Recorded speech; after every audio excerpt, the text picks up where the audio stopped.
Hello friends, आज हम लोग देखने जा रहे हैं कंपाइलर डिज़ाइन का एमसीक्यू मैराथन पार्ट 1। जो कि आप किसी भी कॉम्पिटिटिव एग्ज़ाम का प्रिपरेशन कर रहे हो, अगर compiler design as a subject है तो आप हर लेवल के क्वेश्चन को इस मैराथन में आप फेस करोगे। इजी, मीडियम और डिफ़िकल्ट लेवल के क्वेश्चन को लास्ट में 2-3 क्वेश्चन दिए गए हैं, उसको आपको सॉल्व करना है खुद से ही। और ऑलरेडी काफ़ी सारे एमसीक्यू मैराथन्स काफ़ी सारे सब्जेक्ट पे पहले भी डाल दिया गया है, जैसे कि computer network, algorithm, data structure, web technologies और भी कई सारे सब्जेक्ट हैं जिनके एमसीक्यू मैराथन कवर कर लिए गए हैं। तो आइए हम लोग देखते हैं अपना सबसे पहला क्वेश्चन को समझते हैं। What is the primary goal of lexical analysis in a compiler. ये एकदम आपका इजी लेवल का क्वेश्चन है। इसको अगर आप कैटेगराइज करते हैं इजी, मीडियम और टफ में, तो आपका इजी लेवल का क्वेश्चन है, एकदम बेसिक क्वेश्चन है, बेसिक कॉन्सेप्ट पे। ये क्वेश्चन कर रहा है कि कंपाइलर में लेक्सिकल एनालिसिस फेज जो होता है उसका प्राइमरी गोल क्या होता है। जैसा कि हम जानते हैं कंपाइलर डिज़ाइन जब आप पढ़ना स्टार्ट करते हो तो उसमें आपको काफ़ी सारे फेजेस के बारे में पढ़ना पड़ता है, जैसे कि lexical analysis, syntax, semantics, code optimisation और भी जो भी हैं आपको फेजेस, वो सारे के बारे में एक्चुअली कंपाइलर डिज़ाइन का जब आप सब्जेक्ट ओपन ही करोगे ना, तो उसमें आपको जो चैप्टर्स होंगे वो उसके फेजेस हैं अलग अलग। जैसे कि आपको लेक्सिकल एनालिसिस चैप्टर 1 होगा, या फिर एक चैप्टर होगा, सिंटैक्स एनालिसिस दूसरा चैप्टर होगा। तो पूरा कंपाइलर डिज़ाइन में आपको उसके साथ जो भी फेज है उस फेज को पढ़ना है। जैसे कि कोड ऑप्टिमाइजेशन है, तो उसमें कितने सारे उसके पार्ट्स हैं और क्या किस किस टाइप से ऑप्टिमाइज़ कर सकते हो, वो आपका एक चैप्टर बन गया। तो इसमें कुछ भी अलग नहीं, एवरीथिंग अबाउट कि कंपाइल हम लोग करते हैं किसी भी कोड को, तो उसमें कौन कौन से पेज को प्रोसेस करता है वो, बस उसके बारे में एक बुक है जो आपका एक सब्जेक्ट है। तो पहला क्वेश्चन है कि primary goal of lexical analysis क्या है। Generate intermediate code, identify and group characters into tokens, optimize the code, perform syntax checking। अगर आप पढ़े होंगे कंपाइलर डिज़ाइन के फेज़ के बारे में, तो आपको पता होगा कि ऑप्टिमाइज द कोड ये कौन से फेज में होता है, फिर आपका परफॉर्म सिंटैक्स चेकिंग ये कौन सा फेज में होता है, identifying and group characters into tokens ये कौन से फेज में होता है, और जनरेट इंटरमीडिएट कोड ये कौन से फेज में होता है। तो आइए देखते हैं इसका एक्सप्लेनेशन है। B, lexical analysis involves breaking the input code into tokens such as keywords, identifiers and literals. मतलब जो ये लेक्सिकल एनालिसिस होता है ये सबसे पहला फेज होता है कंपाइलर का, और इसका काम होता है कि identify and grouping characters into tokens. मतलब आपकी कैरेक्टर्स को आप जो भी डालते हो उसको टोकन में वो ब्रेक करता है, जैसे कीवर्ड को और आइडेंटिफायर्स को, लिटरल्स को, ये सबको वो कीवर्ड की लाइक टोकन्स में डिवाइड करता है। ठीक है, जैसे मान लीजिए आई इंटू जे, इसको क्या करेगा, आई को एक टोकन लेगा, इंटू को दूसरा टोकन मानेगा और जे को तीसरा टोकन मानेगा। ठीक है, तो लाइक मैं आपको समझाती हूँ। ये भी एक बहुत इम्पॉर्टेंट क्वेश्चन है जो लेक्सिकल एनालिसिस फेज से आता है। ऐसा क्वेश्चन टोकन काउंट करने वाला क्वेश्चन पूछा जाता है, जैसे कि 1 token, 2 token and 3 token. Total number of tokens कितना हो गया, 3 हो गया। अब लेक्सिकल एनालिसिस फेज क्या करता है, इसको ब्रेक कर देता है, मतलब लाइक ये जो भी है इसको ये टोकन्स में ब्रेक करता है, जैसे टोकन 1, टोकन 2, टोकन 3, मतलब चीज़ों को डिवाइड करता है। ठीक है, नेक्स्ट क्वेश्चन है हमारा, which of the following is not a token in a lexical analysis. Lexical analysis में किस चीज़ को हम लोग एज अ टोकन काउंट नहीं करते हैं, वेरिएबल नेम, वेरिएबल नेम को नहीं करते हैं, या ऑपरेटर को नहीं करते हैं, या लूप को नहीं करते हैं, या फिर इंटीजर लिटरल को नहीं करते हैं। तो हमने तो पहले ही एक्सप्लेनेशन में देखा था कि लिटरल्स को करते हैं, तो ये तो हो गया। और अभी मैंने आपको एग्जांपल में प्लस को बता दिया, मीन्स प्लस ऑपरेटर आता है, ऑपरेटर भी टोकन होगा, इंटीजर लिटरल भी टोकन होगा, वेरिएबल नेम भी टोकन होगा, लूप नहीं होगा। राइट, तो ये क्यों नहीं होगा, इसका एक्सप्लेनेशन है tokens represents the fundamental building block of a programming language. मतलब वो आप जो बेसिक क्या है ना कि आपने कुछ लिख दिया, एक लाइन लिख दिया, इसका क्या काम क्या है, बस उस लाइन में काउंट करना कि कितने सारे टोकन है। इसका काम लूप को ब्रेक करना नहीं है। और लूप जो है हमारा वो फंडामेंटल टोकन नहीं है। Loop is not a token, it is a high level construct. ये क्या करेगा ना, लूप में आप कुछ भी दोगे उसको काउंट कर लेगा। जैसे आप यहाँ पे दिए हो, इसको ये 1 2 3 करके काउंट कर लेगा, लेकिन पूरे लूप को एज अ टोकन नहीं लेगा। क्लियर है? अभी नेक्स्ट क्वेश्चन क्या है, which parsing technique involves constructing a parse tree from the bottom up. मतलब कौन सा ऐसा पार्सिंग टेक्निक है जो कि इन्वॉल्व होता है पार्स ट्री को बॉटम टू अप, मतलब नीचे से ऊपर कंस्ट्रक्ट करने में। ये पार्सिंग जो हुआ, पहले तो हमने टोकन बनाने का सीखा, फिर ये पार्सिंग में मतलब क्या होता है, सेकेंड फेज होता है, उसमें आपका पार्सिंग टेक्निक्स यूज़ होते हैं, पार्स करता है। जब ये आपका टोकन को 1 बाय 1 करके डिवाइड कर दिया, ठीक है, तो उसके बाद क्या करेगा कि पार्स करेगा। तो कौन सा ऐसा है जो बॉटम टू अप लेके जाता है? टॉप डाउन पार्सिंग तो ऑब्वियसली नाम से ही क्लियर है कि नहीं लेके जाएगा। Recursive descent parsing, bottom up parsing, LL1 parsing. तो आइए एक्सप्लेनेशन देखते हैं। Bottom up parsing construct the parse tree by reducing the input to start symbol. मतलब नीचे से ऊपर लेकर के जाता है, मतलब पहले यहाँ से सॉल्व करना शुरू करेगा और सॉल्व करते करते ये टॉप तक पहुँचेगा रिवर्स ऑर्डर में। ट्री का सबसे पहले नीचे के जो चाइल्ड हैं वो सॉल्व होंगे और तब वो रूट तक पहुँचेगा। तो इसका आंसर क्या है? Bottom up parsing. Next question है आपको, which parsing method uses a parsing table to make parsing decisions. कौन सा ऐसा parsing which parsing method uses a parsing table to make parsing decision. Parsing decisions बनाने में कौन सा पार्सिंग मेथड का हम लोग यूज़ करते हैं? LL1 parsing, LR parsing, recursive descent parsing, top down parsing. The answer is B. LR parsing uses a parsing table, LR table, to guide parsing decisions. Okay. The next question is, in syntax directed translation, attributes are associated with SDT में attributes किसके साथ associate होता है? Terminal symbols के साथ, non terminal symbols के साथ, both terminal and non terminal के साथ, या फिर कमेंट्स के साथ। तो हम लोग को SDT को भी थोड़ा ध्यान से पढ़ना होता है, बहुत बेसिक है, 1 या 2 पेज में आपका ये पूरा पार्ट ही कंप्लीट हो जाना होता है, तो इसको आप एक बार देख लीजिएगा। Attributes are associated with grammar symbol both terminal and non terminal. ठीक है, तो आंसर इज क्या है? 3 है, C है। अभी पहले आप लोग खुद से ट्राई करिए सॉल्व करने का। क्वेश्चन जब मैं रीड करती रहती हूँ और ऑप्शंस लिखा हुआ रहता है तो पॉज कीजिए, उसको सॉल्व कीजिए और उसके बाद एक्सप्लेनेशन पे आइए, और अगर सही करते हैं तो +1 लीजिए। नेक्स्ट क्वेश्चन है, विच run time environment component is responsible for managing memory allocation for variables. Run time environment पे कौन सा ऐसा मतलब कंपोनेंट है जो कि मेमोरी एलोकेशन में हेल्प करता है वेरिएबल्स को? Symbol table, stack, heap, activation record. तो रन टाइम क्या होता है? लाइक रन टाइम पे एक होता है आपका कंपाइल टाइम, जो कंपाइल टाइम में ही जो ही मेमोरी एलोकेशन की ज़रूरत है उसको आप ले लो, या फिर डायनेमिकली लो। तो इसका आंसर है heap. The heap manages dynamic memory allocation for variable created at run time. Next question है, the activation record. The activation record of a function stores. Activation record जो होता है वो फंक्शन का क्या पार्ट को स्टोर करता है? पहला है ग्लोबल वेरिएबल्स, दूसरा है local variables and functional parameters, and third one is the constants, fourth one is the reserved keywords. तो इसका क्या है, मतलब एक्टिवेशन रिकॉर्ड क्या करता है? Local variable and function parameters को स्टोर करता है। क्या करता है? Stores local variables, function parameters, और भी है कुछ जैसे return addresses and other information related to a function call को एक्टिवेशन रिकॉर्ड स्टोर करता है। याद रखिएगा, एक्टिवेशन रिकॉर्ड जो है ये फंक्शन रिलेटेड है और ये फंक्शन रिलेटेड चीज़ों को स्टोर करता है।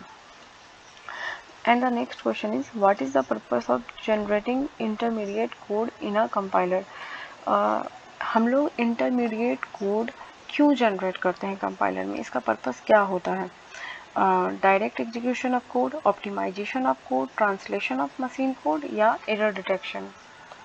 खुद से ट्राई करिए एक बार आप लोग, और फिर आइए एक्सप्लेनेशन पे देखते हैं। एक इन्फॉर्मेशन है जो मैं देना चाहती हूँ, नेक्स्ट आपका मैराथन जो है वो डिजिटल इलेक्ट्रॉनिक्स का आएगा और फोकस किया जा रहा है एनालॉग एंड डिजिटल कम्युनिकेशन पे। और जो आपका ईसी वालों का पार्ट है उस रिलेटेड क्वेश्चन प्रोवाइड किया जाए ताकि सीएस वाले को भी काफ़ी इजी हो। ये सारे सब्जेक्ट सीएस और ईसी दोनों को हेल्पफुल है। वो मोस्टली मेन सीएस वालों के लिए वो थोड़ा न्यू है, इसलिए अब उसको प्रोवाइड किया जा रहा है नेक्स्ट। और भी कुछ आप लोगों का डिमांड हो तो कमेंट कर दीजिएगा, उस पर भी वर्क किया जाएगा। तो क्वेश्चन क्या था, what is the purpose of generating intermediate code. Intermediate code generate करने का काम ही क्या है, क्यों करेंगे हम। तो intermediate code is generated as an intermediate representation that simplifies subsequent optimisation and target code generation. Okay, and the next question is, which code generation techniques translates high level code to machine level independent intermediate code। कौन सा ऐसा code generation technique है जो translate करता है high level code को machine independent intermediate code में। Direct code generation, 3 address code generation, assembly code generation या फिर target code generation. The answer is 3 address code generation translates high level code into a machine level generation. This one. ठीक है। The next question is code optimization aims to। code optimization का mainly क्या काम होता है, generate compact code, eliminate syntax errors, transform source code into machine code या reduce runtime of programs। आइए देखते हैं। Code optimisation aims to improve the efficiency and performance code by presenting functionality, means reduces run time of programs. आप generate करता है compact code. Like आप एक चीज़ देखिए कि जो भी आपसे क्वेश्चन पूछा जाए और ऑप्शंस दिया रहे तो आप थोड़ा सा उस पर थोड़ा वर्ड से भी मैच करवाया करिए।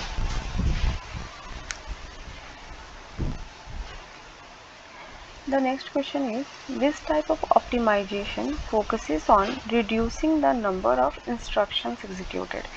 कौन सा टाइप ऑफ ऑप्टिमाइजेशन है जो फोकस करता है और रिड्यूस करता है नंबर ऑफ इंस्ट्रक्शन एग्जीक्यूट जो होता है।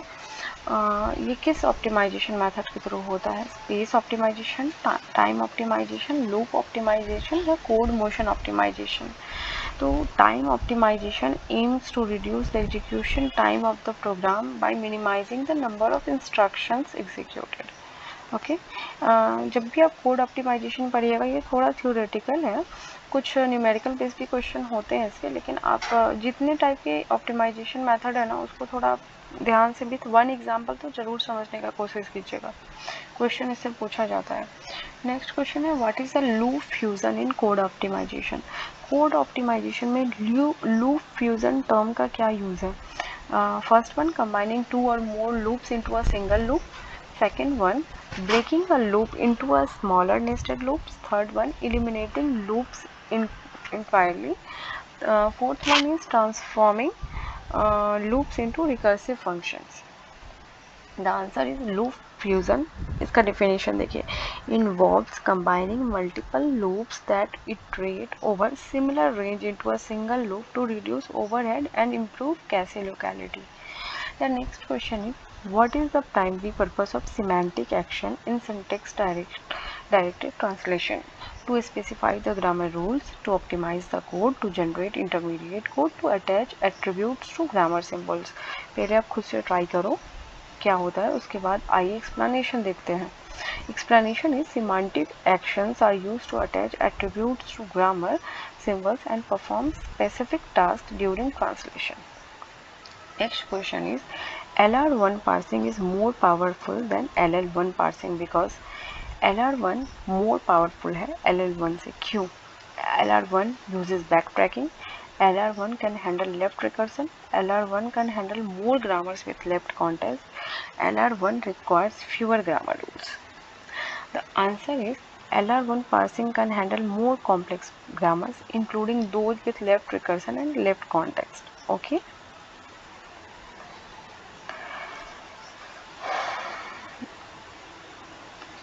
आप इसको भी कर सकते हैं, इसको भी सेलेक्ट कर सकते हैं, मतलब प्रिपेयरली ये स्ट्रॉन्गेस्ट आपका सिलेक्शन होगा। The next question is consider the grammar. इस ग्रामर को कंसीडर कीजिए। Okay, S a how many parse trees are possible for the expression a plus a star a. इस ग्रामर का यूज़ करके अगर आप बनाना चाहते हो ये एक्सप्रेशन, तो कितने सारे पार्स ट्री आप बना सकते हो जिसके थ्रू आप ये वाला रिजल्ट लेकर के आओ। 2, 3, 4, 5, ये तो आप पहले खुद से बना करके देखो, उसके बाद आंसर मैच करवा लेना। The 3 possible parse tree for the given expression. एक ये पार्स ट्री बनेगा, एक दिस वन बनेगा और एक दिस वन बनेगा। एक बार आप बना करके कॉपी में ट्राई करो। The next question is, in syntax directed translation scheme, the attributes value is associated with each non-terminal. The value of an expression E is defined by the rule this one, where value E1 equals to 3 and value E2 5. What is the value of E? ठीक है, E1 plus E2 है, E tense कर रहा है, तो मतलब क्या है यहाँ पर, इसका वैल्यू है 3, इसका वैल्यू है 5। तो बस आपको इसको सॉल्व करना है। सॉल्व करिए, फिर आइए एक्सप्लेनेशन देखते हैं। The value of E1 equals plus value of E2 3 plus 5 equals to 8। E का वैल्यू 8 होगा। Next question is convert the infix expression 3 star means multiplication 5 plus 2 into 3 address code, a stack based approach. How many intermediate code instructions are generated? 3, 4, 5, 6.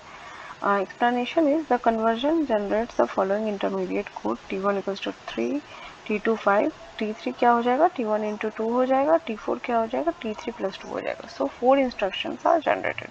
एक बार copy में solve करके आप लोग check करो। Consider the following loop.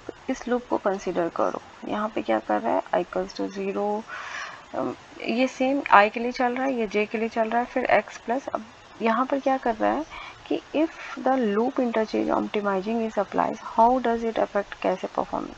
अगर loop interchange करेंगे तो ये कैसे अफेक्ट करेगा कैसे परफॉर्मेंस को। It improves cache performance, it worsens cache performance, it has no impact on cache performance remains the same. अगर हम लोग लूप को घुमा दें, इसको इधर डाल दें और इसको इधर डाल दें, तो क्या इफेक्ट होगा। लूप इंटरचेंज कैन इम्प्रूव कैसे performance by enhancing spatial locality. ठीक है, इसमें ये करना था, जे को ऊपर ले जाना था और आई को नीचे करना था। When is the type checking usually done. Type checking usually कब किया जाता है, during SDT, during lexical analysis, during code optimization, during syntax analysis. जब आप पढ़ोगे हर एक पेज के बारे में तो आपको पता चल जाएगा कि टाइप चेकिंग कब किया जाता है। बहुत बेसिक है, इसको मैं मीडियम लेवल पे भी नहीं रखूँगी, लो लेवल ऑफ क्वेश्चन रखूँगी। तो इसको आपको सॉल्व करना है। और next question is which one of the following statement is true. कौन सा ऐसा स्टेटमेंट है जो सही है। Canonical LR parser is more powerful than LALR। SLR parser is more powerful than LALR। LALR parser is more powerful than canonical LR। SLR parser, canonical LR parser and LALR parser all have the same power. देखिए ये question जो है मैं इसको difficult के उसमें नहीं रखूँगी, क्योंकि अगर आप एक बार सही से पढ़ लोगे ना तो ये बहुत इजी है। और इसको मैं स्टार देती हूँ, वो भी 3, इसलिए क्योंकि ये मोस्ट इम्पॉर्टेंट क्वेश्चन है। आपको बिल्कुल वो सीट याद कर लेना है, ठीक है, सिर्फ इसका आंसर नहीं देना है और आपको पूरा कुछ याद करना है, इसका क्यों पावरफुल है, कैसे पावरफुल है, ये सब एक्सप्लेनेशन के साथ। नेक्स्ट क्वेश्चन है फॉर द एक्सप्रेशन ग्रामर। ये ग्रामर दिया हुआ है E प्लस F इंटू ई और F माइनस आई डी। तो ये बोल रहा है कि आप प्रेसिडेंट सेट करना है और ये क्वेश्चन न्यूमेरिकल है, कॉपी लीजिए। न्यूमेरिकल भी नहीं है, आप देख करके भी जवाब दे सकते हो। अगर किसी को पता है कि इसको सॉल्व कैसे करना है, आप लोग पहले खुद से ट्राई करो, नहीं होगा तो कमेंट कीजिएगा। मैं ये चारों क्वेश्चन जो है वो आपको सॉल्व करके और न्यू वीडियो में बताऊँगी। ये है how many tokens are there in the following C statement. Printf ये आपका टोकन, ये और मैंने आपको स्टार्टिंग में बताया था ना कि सिंटैक्स एनालिसिस टोकन्स में डिवाइड करता है। तो आप इस स्टेटमेंट को आपको टोकन में डिवाइड करना है कि कितने टोकन्स इसमें यूज़ हुए हैं, 4, 5, 9, 10। और देखिए ये 4 क्वेश्चन जो भी स्टूडेंट सॉल्व करके देता है उनको मैं एक चांस दूंगी। अगर चारों सही होता है तो मैं उनको एक चांस दूंगी कि वो अपने आंसर को भी एक्सप्लेन कर पाएँ कि उन्होंने ऐसा आंसर क्यों दिया है। I will try to interact him. अगर कोई चाहता है कि उसका एक्सप्लेनेशन यूट्यूब पे भी आए, मतलब मेरे चैनल पे आए, तो उसके बारे में भी मैं सोचूंगी कि आप समझा पाओ स्टूडेंट्स को, तो आप लोग आपस में ज़्यादा इंटरेक्ट कर पाओगे। अदरवाइज़ आप कमेंट कर सकते हो, अगर किसी को सही लगता है तो उनके कमेंट पे आप लाइक कर देना, सिंपल। और एक इन्फॉर्मेशन है जो मुझे देना है।